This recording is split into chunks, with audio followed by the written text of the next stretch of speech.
Hey guys.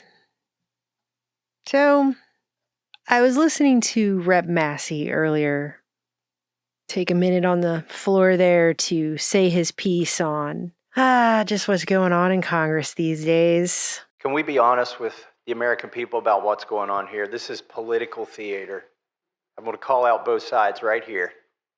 It's all posturing, it's fake fighting. We all know where it ends up. This is Groundhog Day. I don't care if the Democrat is the speaker or Republican is the speaker. They're just straight telling everybody to their faces things that I still, every once in a while, I just have to pinch myself. Like, am I awake right now? Am I in one of those dreams that I have?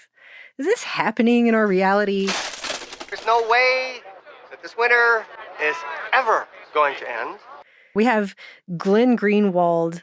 There's like a viral post of his that's going around where he's talking about, it's kind of weird how just everybody knows we don't really have a president right now. We just don't really have one. This is a really unprecedented situation where we don't particularly know who the commander-in-chief of the United States is. Seems to me, Megan, we're basically without a president right now. Is he still the president? Who is the president of the United States? Well, we don't have one. And this How is strange is that? Well, How do you feel about Pennsylvania? I'm not able to go out to crowds anymore. The Secret Service doesn't let me. No, why not? Well, because it says it's too dangerous. No one gets to go out. Not really. And everybody just kind of knows that, and we're all just kind of accepting it because there's a machine that's running our country. He wasn't fit to be the nominee for an election in November, but apparently he's fit to be president of the United States until January. To anybody with the slightest touch of Asperger's, there's no way to go along with this. It's just, it doesn't make any logical sense. What I've been assured privately is that there is a team running the White House far better than Joe Biden, and that I'm supposed to be elated because of the high competency of the team that has effectively replaced the president. Now, these are levels of self-deception and self-justification that I just can't participate in. And it's not our president. That's a tweet that's been sent out by one of the foremost major journalists that people actually know their full name. But what's fascinating is that this is what I've called an anti-interesting event. The media is absolutely pathologically uninterested in the idea that we're in a half war with Russia, and we don't know who the commander-in-chief is at a functional level given the tiny window that we might have if nuclear weapons were used. That's the level that things are currently at. And I just thought it might be nice for a few minutes to talk about the evolution of consciousness in terms of government systems and what people accept as reality at any given time. I talk a lot on this channel about the American Revolution and documents like the Declaration of Independence because I think they're really important markers in modern human history of the evolution of the concept of rights and liberties and freedoms and how people thought about these things over time. I think it's very important to understand that so we can understand where we are right now. And you know what they say about people who don't learn their history, they're doomed to repeat. There's a lot of things we don't want to repeat. I don't think people realize that.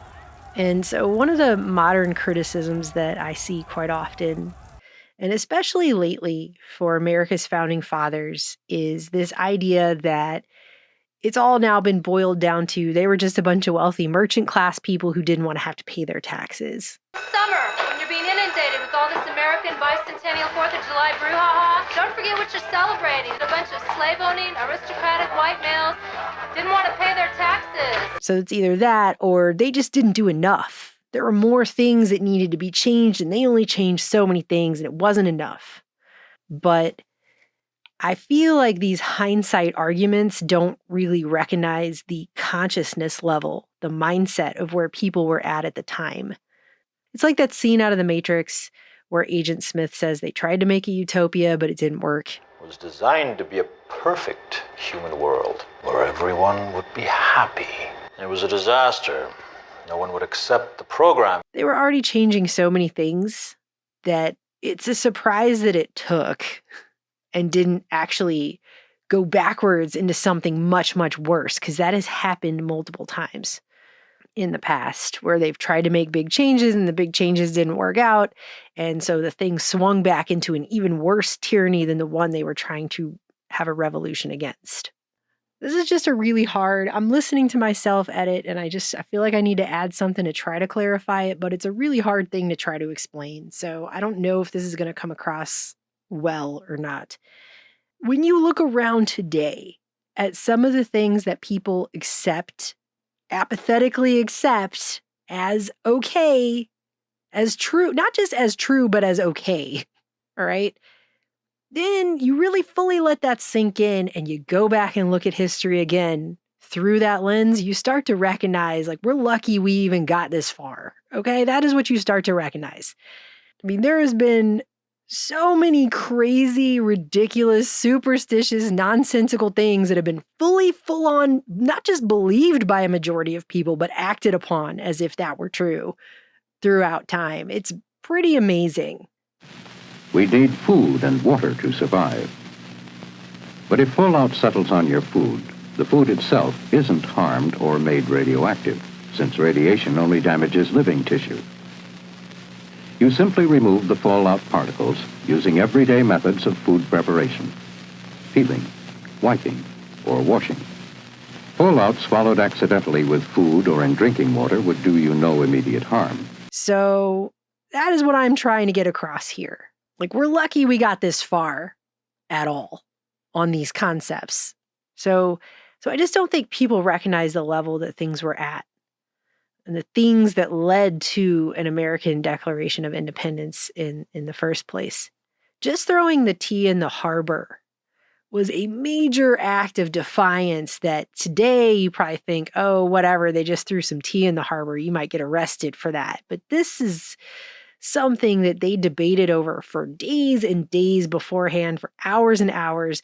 There was much terror over making this decision because they knew that it would be considered treason and that they could all be rounded up and killed for it. Made every effort to peaceably prevent the landing of the tea and paying of the duty.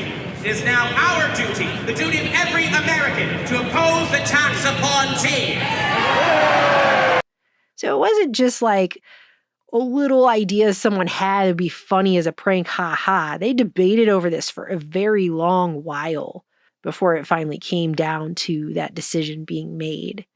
And it was seen as a major act of treason. And America and Great Britain are irrevocably linked. The entire framework of America's existence is taken from its fight for independence from the British Crown, specifically, and a British aristocracy system that was insulating that crown. And so the American Declaration of Independence against King George III came infamously complete with a long train of abuses, which is described in specific detail as repeated injuries and usurpations, all having in direct object the establishment of an absolute tyranny over these states.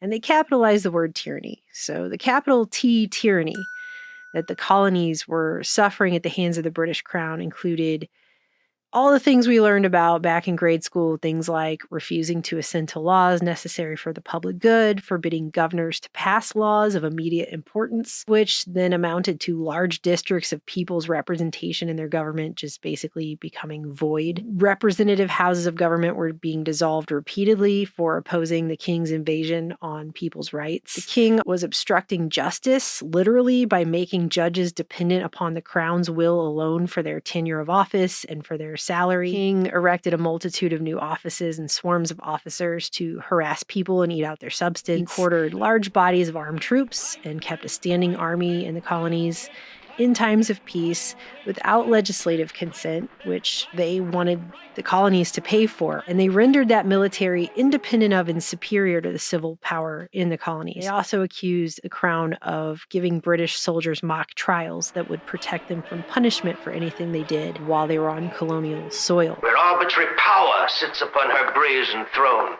and governs with an iron scepter. It is a hardship not to be endured. cut off the colonies from trade with the whole rest of the world, and imposed taxes on them repeatedly without their consent, deprived in many cases of trial by jury. Some of them were being transported across the seas to have trials in England, took away their charters, abolished their laws, fundamentally altering their forms of government, for exciting domestic insurrections among the people, plundering the seas, ravaging the coast, burning towns, destroying people's lives. It gets pretty serious there at the end. But these are all phrases directly out of the American Declaration of Independence. And so that's the point it got under King George III, where they declared, we are dissolving the bonds between us, in a very alchemical language that is used in the Declaration of Independence. The bonds are being dissolved. But it was over 100 years earlier, in 1641, the year before the English Civil War officially broke out under King Charles I, that the House of Commons in the British Parliament of the day drew up what was then an unprecedented document, which they had delivered to their king, and also directed to be printed and handed out to people directly, if I recall correctly, called the Grand Remonstrance, wherein they laid out in very great detail and for many, many more pages their own version of the long train of abuses that they felt they were suffering under Charles I's rule. And this one is 204 items in all. So there's 27 things on the Declaration of Independence, right? Whole new country was founded on that. That's a list of 27. The British Parliament in 1641 came up with a list of 204 things, which I am not going to read all of that to you because it would probably take me an hour. It's a very long document, very detailed, of all the things that they said were happening at that time. And if you read through that list, though, you will find that within it are direct corollaries to the long train of abuses that were laid out in the American Declaration of Independence, and also the first 10 amendments in the Bill of Rights as well, which is part of what went into the decision, I think, to come up with a Bill of Rights to begin with. Because too many times they had seen these kinds of things going on in the history. And there's a huge difference, though, between, and it's not just the number of items, there's a huge difference between the American Declaration of Independence and the Grand Remonstrance, in that in the Declaration, they directly call out the king. They directly say, this is the king's tyranny. The king is directly responsible for these abuses. Whereas in the Grand Remonstrance of 1641, they continually have to defer it to the king's evil or venomous counselors. They don't directly accuse the king himself. So, first of all, that is a difference in consciousness that took place over that time. Because at the time of 1641, no one was directly calling out the king and saying anything to him. De Quincey pointed out in his essay on the falsification of English history that the king was not allowed to ever be personally wrong. And people believed that. That was actually a belief that was held by people. As God's representative on earth, it's not possible for him to be personally directly wrong. And I've read writers of the time talking about this, that this is part of the system at that time, that the king cannot be wrong. It's baked into the government system of that time in England. I read this guy talking about how the king could still be held responsible, sort of, because if he orders somebody to kill someone else for him, then that guy can be held to the account of the law. But still not the king, though. See? That's just not how anything would ever work today. But in the 1640s, that's exactly how it worked. If the king ordered somebody to kill someone else, he cannot be held liable for that. The person who does the killing for the king, that's the guy that will be held responsible for that, because the king literally cannot. That is the level that they took this to. The power that system was allowed to wield was that level of power over everyone. And I just don't think people recognize that that's where the system came from. We had to move past that as a people and recognize, like, okay, that's not right, though. It's not right that the king can't be held responsible for his own behavior. Like, but that's the level it was at. I don't think people realize things like, I didn't know this. I had to go dig in some very old history books that are written in very old English to find this out. Okay, but this is what people believed. So that's how the system was run. So that's where the American colonists were coming from, a system like that, where you have kings that are they're doing whatever the hell that they really want. And it's blatant and it's in everyone's face and there's nothing anyone could do about it. So when the American colonists said, the king directly has done this, that was pretty groundbreaking. And it's hard to believe today, looking back on it, how groundbreaking that concept was. But it broke the freaking government. It broke the colonies away from the British crown. It broke everything for them to say, you have no power over me. You have no power over me. So I want to go over some of these things that are on the Grand Remonstrance. I've summed it up. I'm not going to read you 204 things, but I want you to see some of what was going on in 1641 so you can see the progression of how much worse things were like 130 years earlier that led to the English Civil War, that led to a king being beheaded in England. So the very first item on the Grand Remonstrance details how the king dissolved Parliament. And the repeated dissolving of parliaments is mentioned multiple times throughout this document, several more times, at least 4 more times. And that's because King Charles I did that a lot. He dissolved parliament at one point for so long during his reign that it's actually referred to in history books as the 11 Years' Tyranny, wherein the king ruled over the nation from 1629 to 1640 without parliament, which is the longest such interval in modern English history that a king has done that.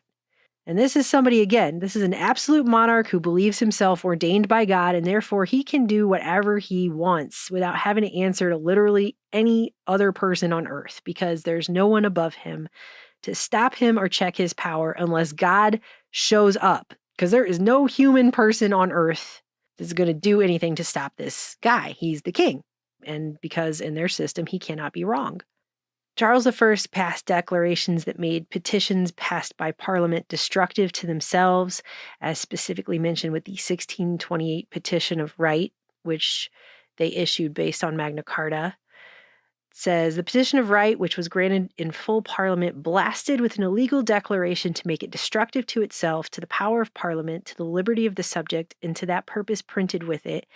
And the petition made of no use but to show the bold and presumptuous injustice of such ministers as durst break the laws and suppress the liberties of the kingdom after they had been so solemnly and evidently declared. So we tried to declare our rights in this Petition of Right, which is what that document is, and it was blasted with an illegal declaration to make it destructive of itself. And then they blame that on ministers. King Charles I raised a standing army amongst the people and quartered large numbers of troops all over the country. He also confiscated the arms of the trained citizen militias, and then he stockpiled all of the country's gunpowder in the Tower of London and put a price on it so high that people couldn't afford to purchase it. So he effectively left, especially the poor people of the time, unable to defend themselves. He's accused of violating the rights of habeas corpus and trial by jury, as first embodied in the 1215 Magna Carta. And there are a whole bunch of mentionings of jurisdictions being stepped out of bounds on, and all kinds of pretended courts, just all over the place. And he also had people jailed without bail and left some people to die in prison for charges they were not allowed any legal recourse to refute. And the courts were also loaded with judges and juries that were favorable to the crown and would do the king's bidding. And speaking of speech, Charles I forbade people to even speak of parliaments, which I'm sure some of them wanted to since they didn't have one for 11 years. They also accused the crown of publishing, quote, untrue and scandalous declarations to asperse Parliament's proceedings and some of their members unjustly, to make them odious and color the violence which was used against them with proclamations set out to the same purpose. So now they're accusing the system of publishing propaganda against Parliament outright. Then you've got so many items on this list regarding draining the finances from the country in ways that just make taxing people without their consent look like a cakewalk. Almost like the king just went and made himself a checklist of all the possible ways to take every cent of wealth and suck it out of the country for himself.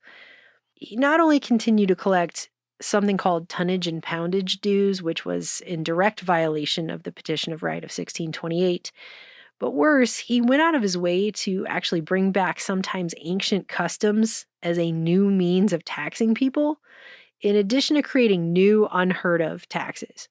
Things like ship money tax, which was placed on merchants supposedly to help guard the seas, but then they were left unguarded, and many merchants were attacked by Turkish pirates, their ships seized, and they were forced into slavery. Charles I was also accused of requiring excessive taxes, including raising the prices in the official Book of Rates, which was a thing they had that set the value of goods, just to garner higher taxes. And some goods were even taxed to the point that the tax became more money than the value of the goods being taxed. Charles was selling monopolies for a premium to certain producers of common goods like salt, soap, leather, and wine, and then he would force ships to take their goods to monopolizer ports only. He also he started giving people knighthoods so that he could collect a knighthood fee on it. And if you didn't show up to get your knighthood and pay your fee, you would be put in jail. Oh, and he was also selling government titles for money just outright. And he's accused of purposely engaging in unwinnable wars just to pass new taxes. So, not having a war for any other reason than that. He also enlarged the boundaries of the royal forest, contrary to the Charter of the Forest of 1217, which gave freemen rights to access to parts of the forest. So he enlarged the boundaries of the royal forest much, much larger, and then would fine people for using it. He was also accused of using something called the Statute of Improvement to take large quantities of common grounds without anyone's consent. On top of all of that, he also began attempting to just force people to make loans to him, including a forced loan on the City of London, wherein he had a list drawn up of the names of wealthy aldermen that he deemed fit to lend the king money. And when the aldermen on the list refused to pay out that loan, they were sent to prison. It also says the seizing of the money and the bullion in the mint, and the whole kingdom like to be robbed at once. Went in there and took it. Double the taxes. And in some ways, it got to the same point as it did with King John over 400 years earlier. Triple the taxes. Which many of you will know from the Disney Robin Hood cartoon was described as the worst. He's sure to be known as John the First. Before the passage of the Magna Carta, it had been written that, quote, many kings made frequent encroachments upon the liberties of their people, but especially King John made use of so many illegal devices to drain them of money. As soon as he was king, John turned on the good nobles of the kingdom, stole their goods, and drove them out of England.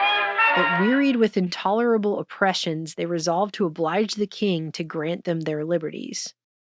And so they put out the Magna Carta, and the Charter of the Forest was part of that. And then they released it separately. Then they released the Magna Carta again in 1225. In fact, they released the Magna Carta or versions of it or things based on it, like the 1628 Petition of Right, multiple times throughout the years after Magna Carta was put down. And they were trying to make gains with that each time.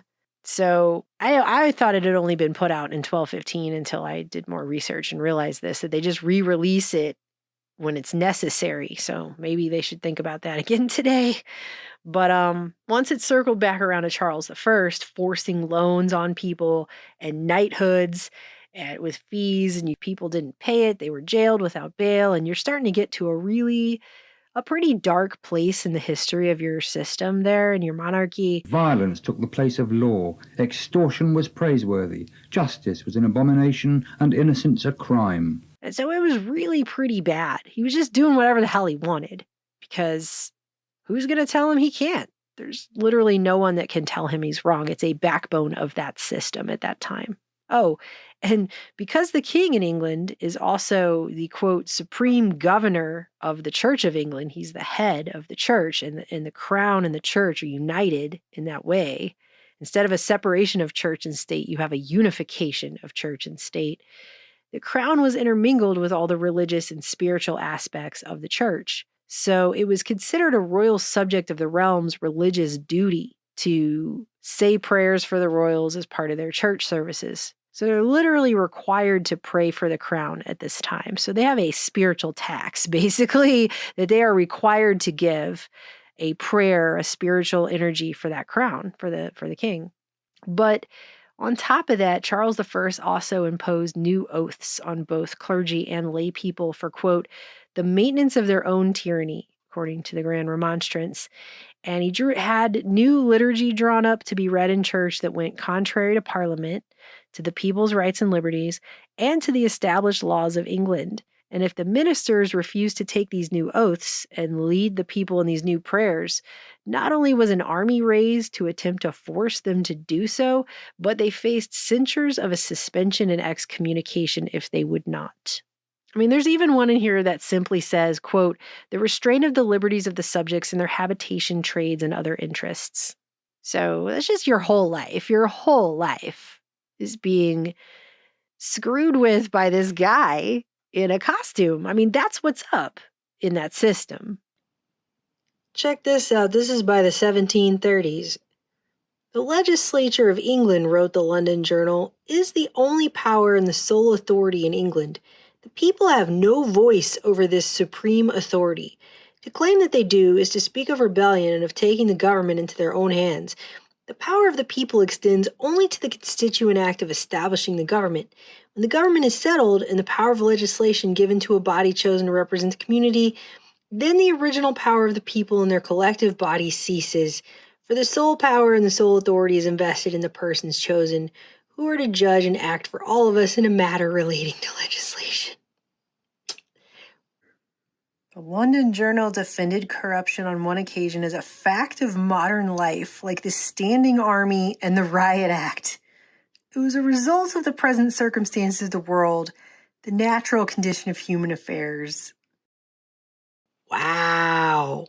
So when you look at the Declaration of Independence and the Bill of Rights, it's pretty easy to start matching up all the ways in which these inherent rights had a very long history of being violated by English kings. And so this is why you have a declaration that begins by defining what government is and what its purpose is and why it's instituted among men, and that it's only legitimate if it's by the consent of the governed, and that there is no other way for government to be legitimate except by the consent of the governed. And do you know why? It's because you're not a royal subject in the United States of America. You're a citizen. It's not the same thing. A royal subject, if you look up the definition of the word subject, a subject is that which is placed under the authority, dominion, control, or influence of something else or someone else.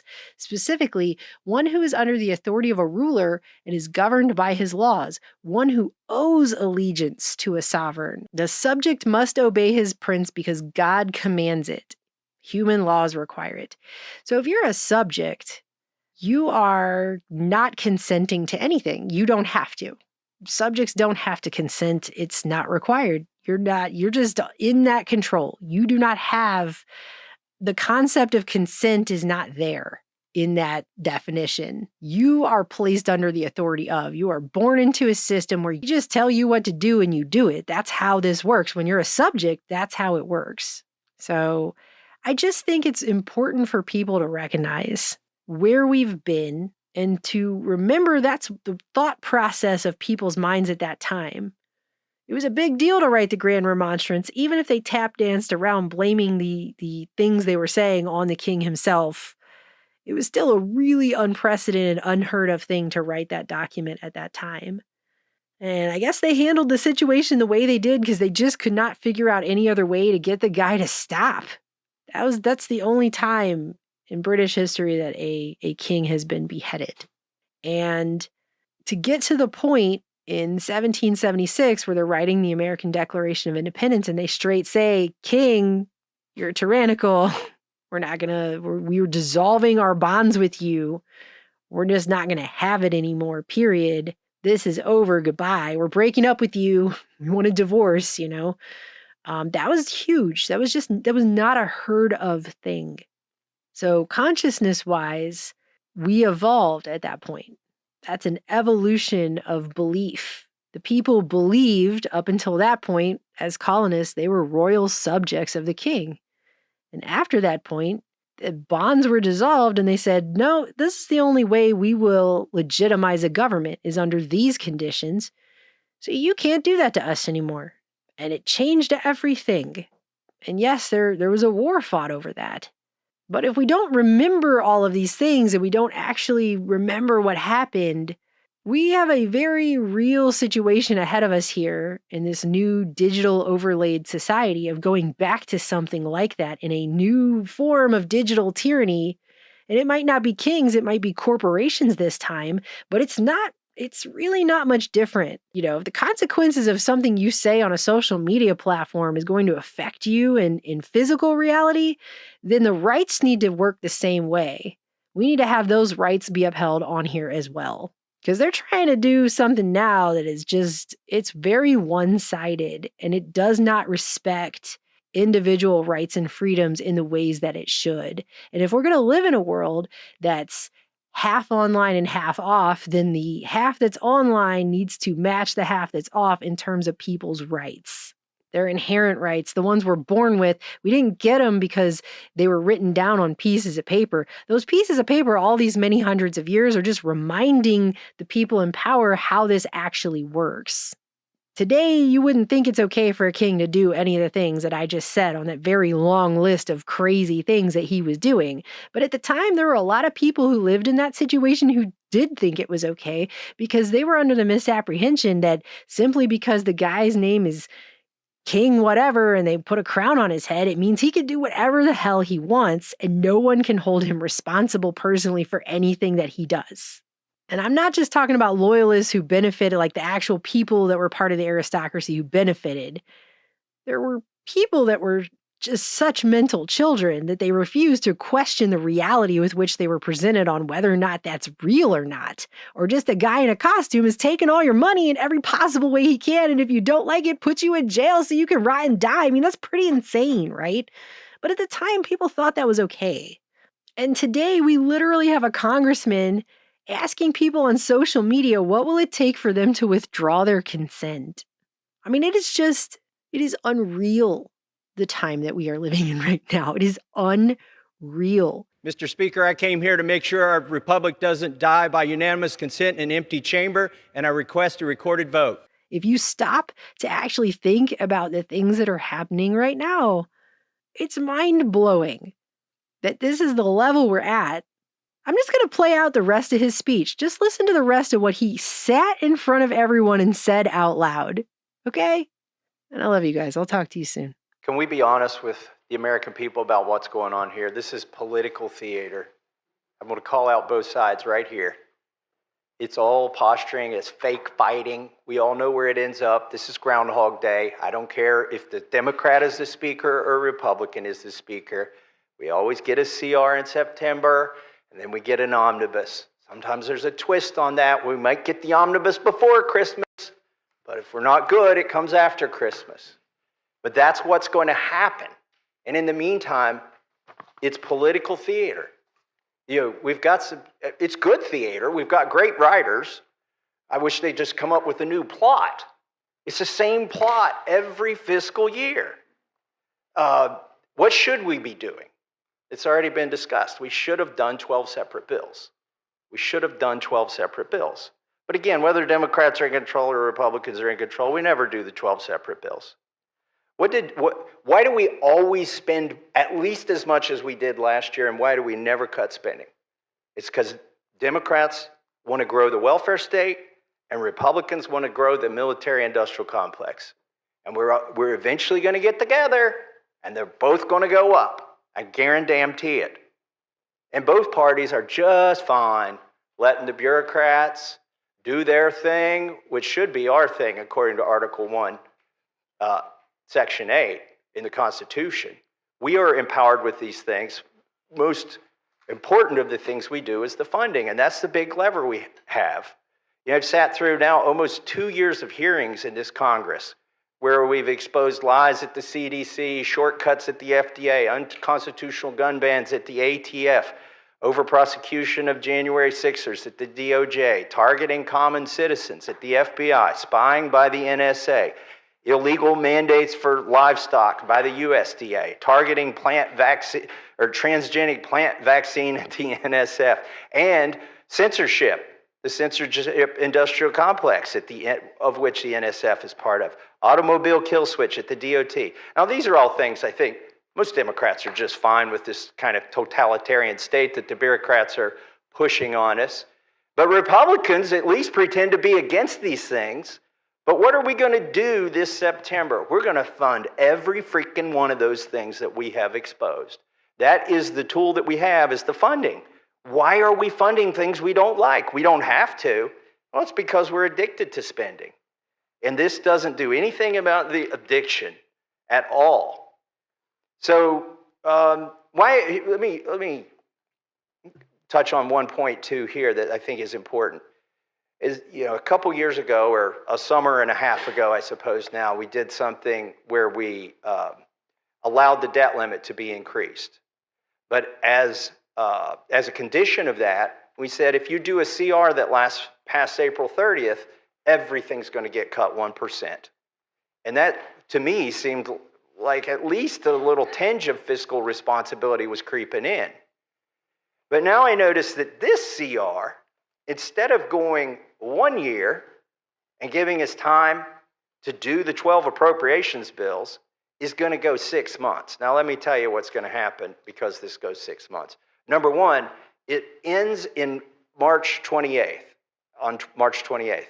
Well, the automatic cuts happen on April 30th if the CR went past that. So that is exactly why the Speaker chose a 6-month CR, is so we don't have even the chance, a threat to this town, it's a threat of a 1% cut. We don't want to even, this is like T-ball. The 1% cut is on the tee, and Republicans won't even swing at it. So instead, we're going to do a 6-month CR instead of a 1-year CR. That sets up another crisis next spring where we can do another pretend fight sometime around March. And that fight it'll be the same fight regardless of who wins the presidency and who's in charge of the Senate and the House. And we're basically going to get pretty much the same result. But that's 6 months from now. In the meantime, we can kick the can down the road. All of these things that we've exposed and all of these hearings are going to continue to get funded. But wait, there's a bright, shiny object on this CR. I've never seen one of these. I have never seen a bright, shiny object attached to one of these must-pass bills. Oh, wait, no. It actually happens. There always is a bright, shiny object, a bauble, if you will. A little something to get excited about. This SAVE Act, it's going to save us all, right? And by the way, this is good political theater. I do like this part of it, that we're going to see almost every Democrat cast a vote so that illegals can vote in our elections. I mean, that's pretty clever on the part of our speaker to set that up, make you all take that vote. But here's what he's going to do after you take that vote. He's going to take it off. The bright, shiny object goes away. It's Lucy and the football again. And the American public is all revved up. Yeah, we're going to get to save it. We're going to save these elections. We're going to stop the illegals from voting. Really? How are you going to do that in like 6 weeks? I think they're already registered if they're going to vote. Some of them probably already voted. This SAVE Act ain't going to save anything. And particularly because it ain't ever going to become law. It's a false promise to get all the Republicans half pregnant. And then you're going to get fully pregnant by the end of September when you vote for this CR. That is not going to have this, I mean, I hate to break this to you. I mean, the Democrats already know this. I'm not telling you anything special. I hate to break it to the Republicans. You ain't getting the SAVE Act. It is not going to stay on this bill. Why? Because we're going to cave. We're going to cave. Is it a fight worth having? Absolutely, it's a fight worth having. Make those Democrats say they want illegals to vote. Make them take that vote as many times as you can. And then make them go to the ballot box in November. But that's what it is political theater, folks. We all know where it ends up. We've seen it. I've been here 12 years. I've seen it 12 times. I refuse to be a thespian in this failure theater. And with that, I yield back. The Constitution and the Declaration of Independence can live only as long as they are enshrined in our hearts and minds. Whether we will preserve and extend popular liberty is a very serious question, but after all, it is a very old question. The men who signed the Declaration faced it. So did those who wrote the Constitution. But each succeeding generation has faced it. And so far, each succeeding generation has answered it in the affirmative. I would like to solve the puzzle.